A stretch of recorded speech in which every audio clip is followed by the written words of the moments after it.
Part 5. The Objective of Life in Humans. Chapter 23. The Objective of Evolution in Life. The story of life's evolution unfolds like an extraordinary journey, marked by awe-inspiring milestones that have shaped the course of existence. It begins with the replicator, the first spark of life, a self-replicating molecule that laid the foundation for all biological processes. These humble beginnings, governed by the simplest forms of information transfer, were the starting point for the vast complexity that would follow. As life evolved, the advent of translation enabled genetic information to be converted into functional proteins, laying the groundwork for intricate life forms. From this, the first cells emerged, small yet remarkably adept units capable of energy utilization and replication. The rise of eukaryotic cells with their nuclei and organelles marked a turning point, unlocking higher complexity. Photosynthesis transformed sunlight into energy, releasing oxygen and reshaping Earth's atmosphere, allowing for efficient aerobic metabolism. Eukaryotes paved the way for multicellularity, leading to specialization, tissues, and organs. Eventually, intelligence and self-awareness arose, marking the pinnacle of life's journey, consciousness reflecting upon existence. The story of evolution is a testament to the endless possibilities of life's unfolding wonders. People say that evolution has no direction. It is true that evolution, as the nature of change, is unpredictable or random. There are many possibilities for the timing, extent, and nature of change. We simply cannot determine that. Yet, something is happening on the macro scale, which we shall discuss in this chapter. The inverse relationship between organismal complexity and biological diversity. Organismal complexity ranges from simple prokaryotes to complex multicellular eukaryotes. At the same time, biological diversity reflects the number of species or genetic variability within a group. As complexity increases, diversity tends to decrease. Simple organisms like prokaryotes exhibit the highest diversity due to mechanisms such as rapid reproduction, mutation, and horizontal gene transfer. For example, bacteria are estimated to have over 1 trillion species thriving in diverse environments. With increasing complexity, diversity becomes constrained. Mosses and angiosperms, flowering plants, illustrate moderate complexity with varying diversity. Angiosperms, which are more complex, display higher diversity with over 350,000 species. Gymnosperms, with about 1,000 species, demonstrate lower diversity due to reproductive constraints. Highly complex organisms like vertebrates, such as birds and mammals, exhibit significant diversity but are limited by shared anatomical and physiological features. Birds have around 10,000 species, while mammals have about 6,400 species, both constrained by evolutionary stability and environmental adaptation. An observable pattern in evolution reveals a relationship between complexity and diversity. Complex organisms exhibit greater stability, corresponding to fewer species and reduced variability. In contrast, simpler organisms demonstrate higher variability due to greater variation. Over time, evolutionary processes have a noticeable tendency toward reduced variance. Meta-evolution, more power to life. If we step back and view the entirety of life from a broader perspective, we may begin to discern patterns that transcend traditional evolutionary explanations. Evolution is often framed as an adaptive process driven by natural selection. Yet such interpretations risk obscuring the deeper, more fundamental force at play, existence itself. The graph provided illustrates a conceptual representation of evolutionary trends over time, showcasing an overarching increase in biological aspects such as longevity, fertility, offspring survival, body size, niche manipulation, and self-awareness, while simultaneously depicting a decline in aspects like the rate of change and rate of reproduction. This inverse relationship highlights a fundamental evolutionary trajectory, the progressive prioritization of existence over transience. The direction and goal of evolution is existence primarily because selection is always anchored to survival. Natural selection does not favor change for its own sake, but rather preserves those traits and organisms that continue to persist in their given environments. Evolutionary changes, therefore, are not random wanderings, but refinements that solidify existence, ensuring that life not only emerges, but endures. The expansion of structural and informational complexity over evolutionary time suggests an underlying drive toward more sophisticated survival strategies. From single-celled organisms to multicellular life, from simple nervous systems to self-aware cognition, complexity has enabled organisms to anticipate, manipulate, and endure challenges. The refinement of genetic storage mechanisms, neural processing, and cooperative social behaviors all contribute to the same ultimate function, the perpetuation of existence. The human brain, for instance, is not an isolated anomaly of natural selection, but a tool of sustained existence, allowing for foresight, problem-solving, and adaptation beyond instinctual responses. Longevity, expanding the window of existence. One of the most striking features of evolutionary progression is the increase in longevity. The simplest life forms emerged with limited lifespans, operating on rapid replication cycles to ensure continuity. Over time, however, evolution favored organisms with longer lifespans, enabling the accumulation of experience, the refinement of behavioral strategies, and the establishment of social structures. Human longevity, in particular, extends well beyond reproductive necessity, suggesting that existence is not merely about genetic propagation, but also about continuity at the level of experience, culture, and influence. Longevity enhances an organism's ability to interact with its environment, refine its survival mechanisms, and contribute to the persistence of its lineage through accumulated knowledge and mentorship. Offspring survival, the shift from quantity to quality. As evolutionary time progresses, the rate of reproduction declines while offspring survival increases. This shift underscores the transition from sheer numerical expansion to a strategy centered on sustaining the self and its lineage. Early life relied on producing vast numbers of progeny, with only a fraction surviving. However, evolution gradually favored mechanisms that improved the likelihood of offspring reaching maturity. Parental investment, social cooperation, and intricate nurturing behaviors emerged as survival-enhancing strategies. The decline in reproductive rates is not a weakness but a refinement, one that prioritizes ensuring the continuity of fewer, well-supported individuals over the indiscriminate proliferation of vulnerable progeny. Body size, stability and resilience. An increase in body size is another notable evolutionary trend that aligns with the principle of existence. Larger organisms generally experience lower predation risks, greater physiological stability, and enhanced energy efficiency. While small organisms thrive through rapid reproduction, larger species shift toward longevity and resource dominance. With increased body size comes the ability to store more energy, sustain longer periods without food, and better withstand environmental fluctuations. The rise of megafauna in various epochs illustrates how larger body structures often grant an evolutionary advantage, not simply as a function of brute survival, but as an enduring strategy that reduces vulnerability to transient environmental pressures. Niche manipulation from adaptation to control. Perhaps the most profound marker of evolutionary direction is the shift from passive adaptation to active niche manipulation. Organisms initially adapted to their environments, but as evolutionary complexity increased, they began modifying their surroundings to enhance survival. From burrowing animals creating protective shelters, to beavers engineering water ecosystems, and humans reshaping entire landscapes, life has steadily moved toward environmental mastery. The ability to control resources, predict environmental shifts, and construct stable living conditions represents a deeper pursuit of existence, transcending natural selection's reactive mechanisms.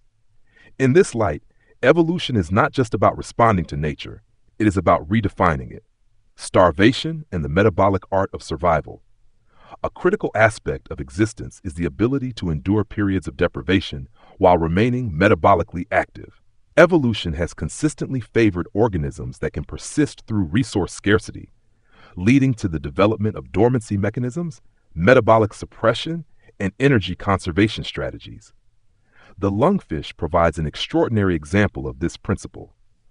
By entering a state of estivation, encasing itself in a mucus cocoon, and dramatically reducing metabolic activity, it can survive for months or even years without food or water. This ability to withstand extreme scarcity is not merely an adaptation, but a testament to the primacy of existence in an evolutionary journey. The race for the ultimate self. From the hands of nature, a minuscule self emerged, initially shaped by environmental forces. Over time, through countless iterations, the entities that exhibited greater stability against these forces persisted. The self, once a fragile entity subject to external whims, became an active agent capable of influencing its own continuity. This relentless drive towards self-preservation, whether through genetic mechanisms, social cooperation, or cognitive foresight, culminates in the entity that now contemplates these very ideas. The journey of the self, from a transient existence to one dictating its own survival, represents an extraordinary saga of persistence.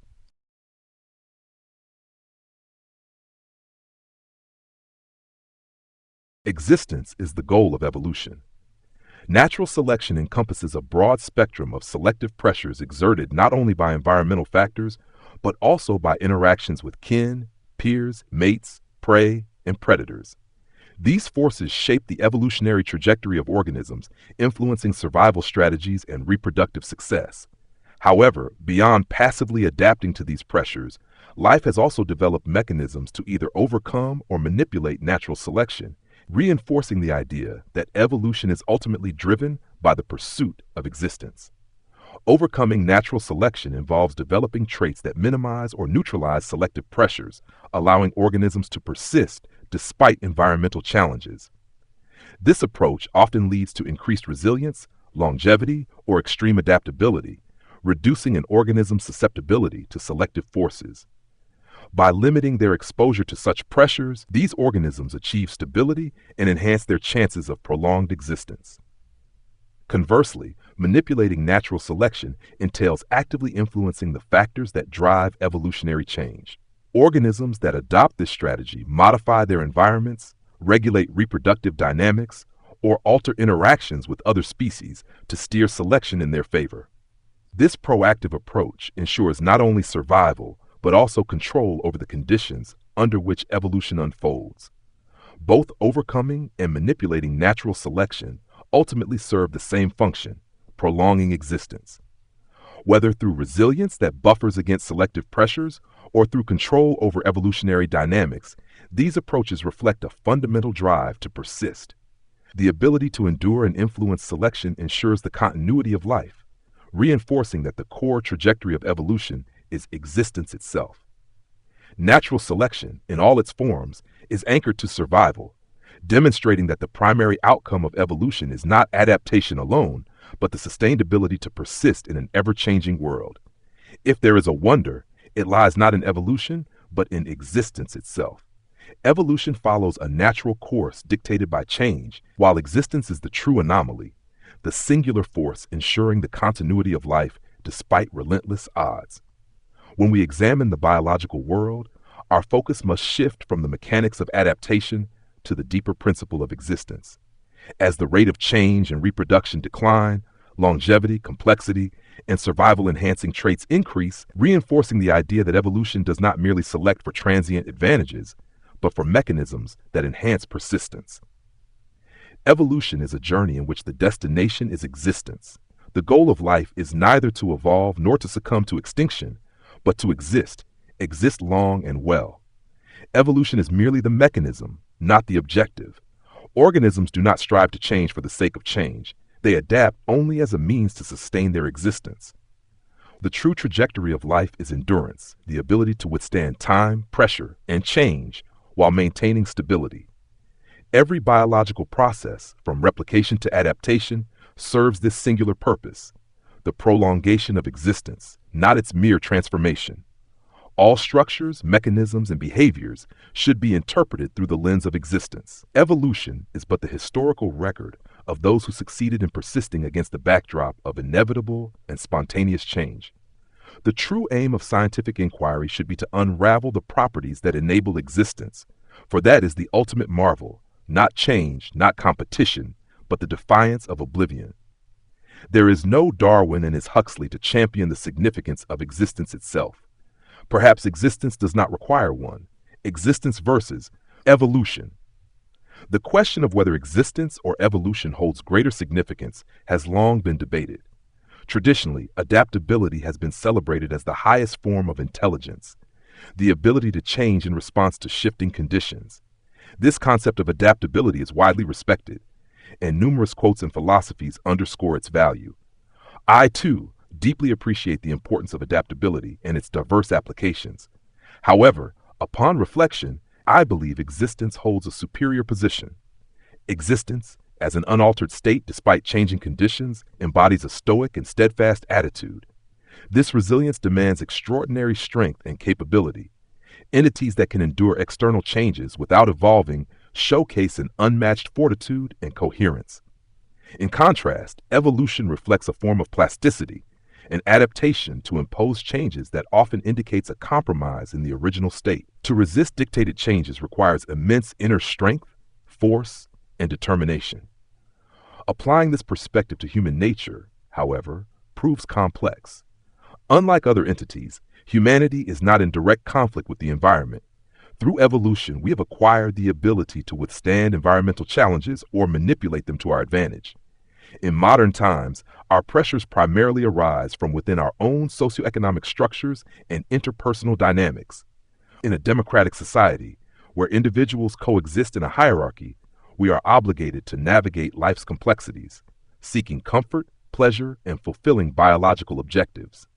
Death is the inevitable destiny of all beings. The fundamental purpose of existence, therefore, is simply to exist. The essence of life lies in how one spends one's existence, how one utilizes one's body, mind, and time. It is about defining the self and distinguishing it from external influences.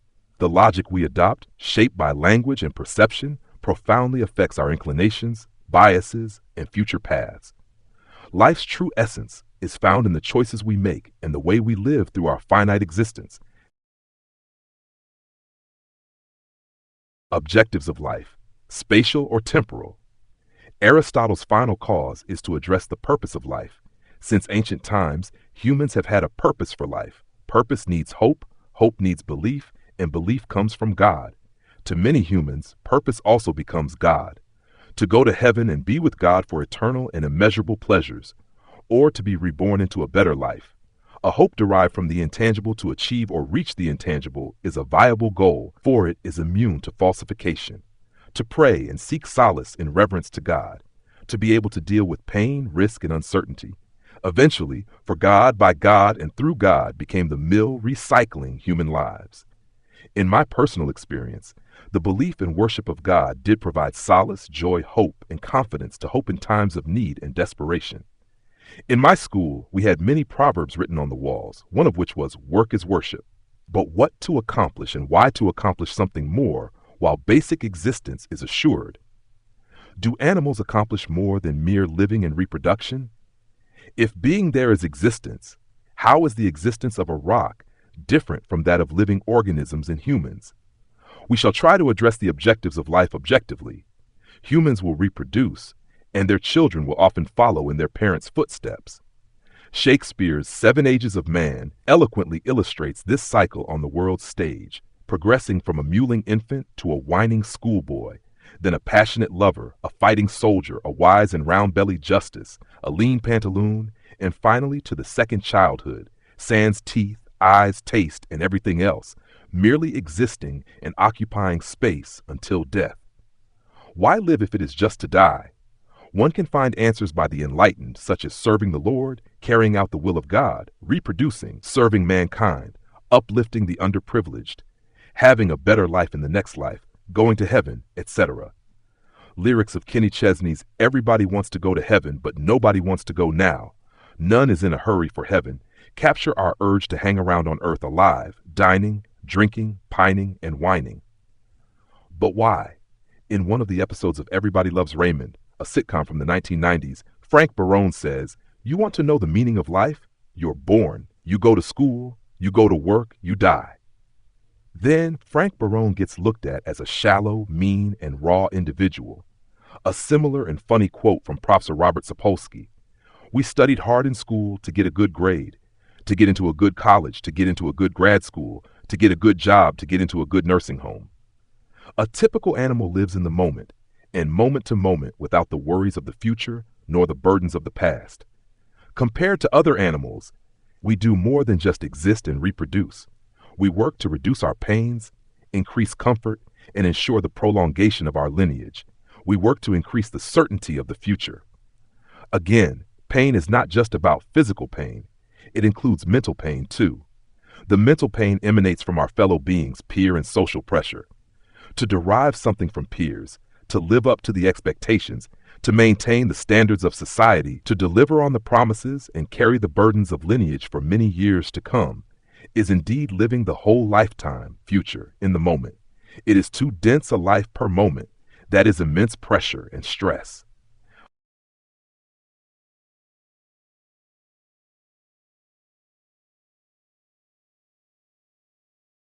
In the end, death is the ultimate destiny. We have to achieve something before we die. If we set some objective to life, does that mean that we should have killed ourselves?